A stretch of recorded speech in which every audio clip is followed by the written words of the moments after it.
Hello, I'm Grandmaster Alexandra Kosteniuk, and I'd like to comment for you my Blitz game against Grandmaster Maxim Dlugy. I'm playing with white. We play a 5-minute game. I start the game with e4, c5, knight f3, d6, d4, c takes d4, knight takes d4, knight f6, knight c3, knight c6, bishop g5, e6, queen d2, a6, queenside castle, h6, knight takes c6, b takes c6, bishop f4, d5, queen e3, queen a5, bishop e2, bishop b7.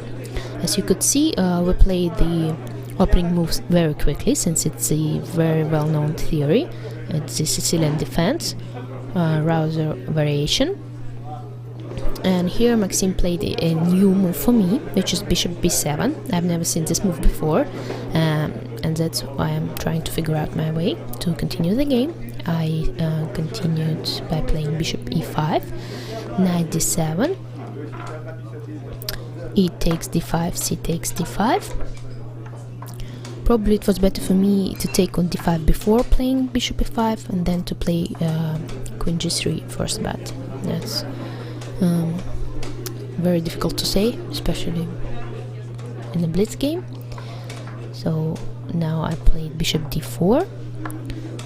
Of course, Maxim played bishop c5 in order to finish his development, since otherwise I would have played queen g3 with attacking the g7 pawn. So after bishop c5 I played f4, and Maxim castled. And as we can see, the position is about equal, although I have some initiative. I just played g4. I'm trying to attack the black king.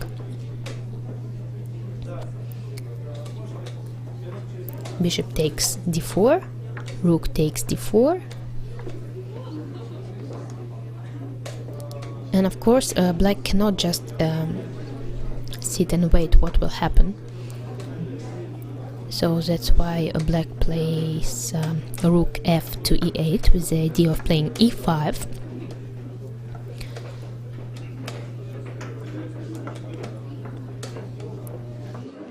So now I remember that I was calculating the variation which starts with the move g5, then e5. That's what actually happened. F takes e5, rook. And here, after rook takes e5, I can play queen h3, attacking the knight on d7. And that's probably Maxim also saw this possibility for me.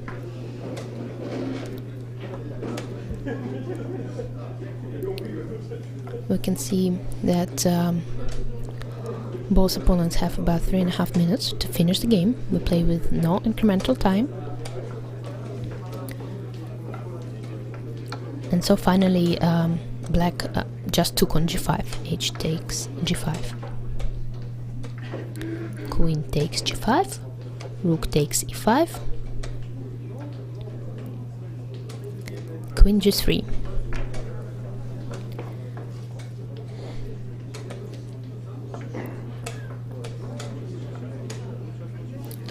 We also can see that black has a weak pawn on d5, and I will probably be able to win it. And that's of course a plus of my positions, and since I can attack this pawn, I can place my pieces with the idea of attacking it, and black will need to defend it. Queen b6. Rook g1. I want to give checkmate on g7. That's why black cannot take on d4. I'm trying to weaken the king side also of black in order to be able to attack it later. I'm not sure if I will be able to do so, but it's always good to create weaknesses in your opponent's position. So g6, rook g to d1, rook a to e8.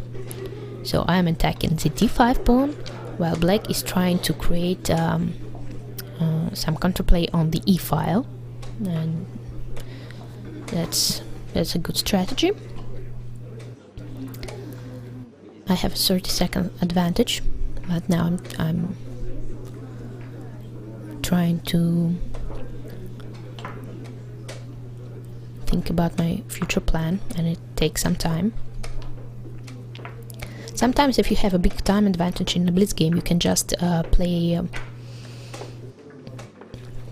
pretty fast and try to use this advantage. So I just played queen f2, but I'm not this kind of player who plays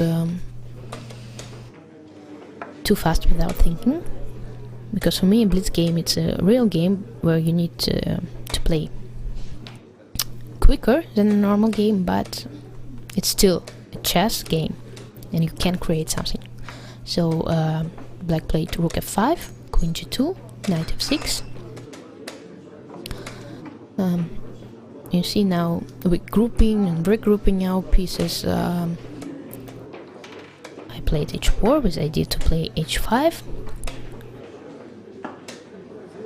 Of course, it's easier to play this position as white, since it's white who has the initiative, and black, he needs to defend all the time. Knight e4. And when you defend, you need to exchange as many pieces as possible. So that's why black just played knight e4, and we exchanged on e4.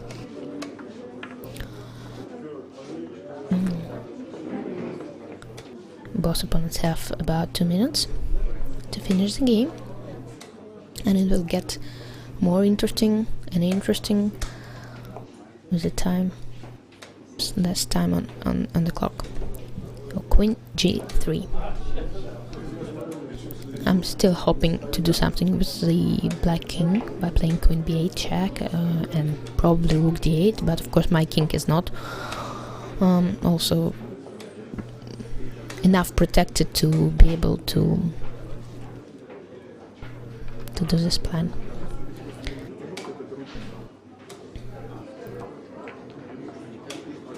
But for now, black will need to make a move, which was rook f2, attacking my bishop on e2, bishop c4, attacking the f7 pawn, and hoping to create some threats on the f7 square. e3. We see that this pawn is getting more and more dangerous since it tries to reach the end of the board, and I have to be careful. Queen b8 check, but as one says, the best defense is attack. Well, so I'm trying to defend actively. King g7, queen e5 check, queen f6, and I was of course very happy to take this pawn on e3.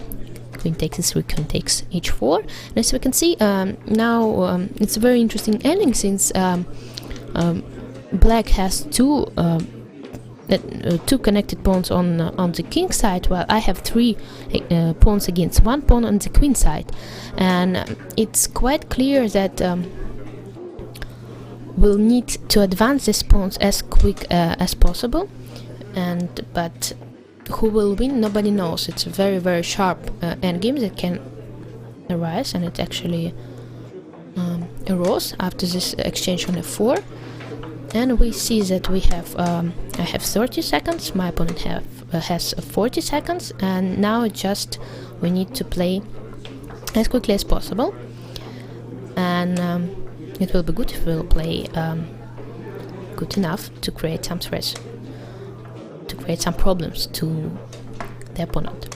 So you see that my pawn is going very fast, and now after c6 it's really difficult to stop it. f4 c7, it's almost there, and I have advantage, 10 seconds advantage on king f6, and now I made a very, very nice move. I spent a few seconds. Rook e6 check, black has to take on e6, and now if he plays rook c2, I will just promote the pawn to queen. So he decides to stay with the rook, but time his flag fell. I won the game.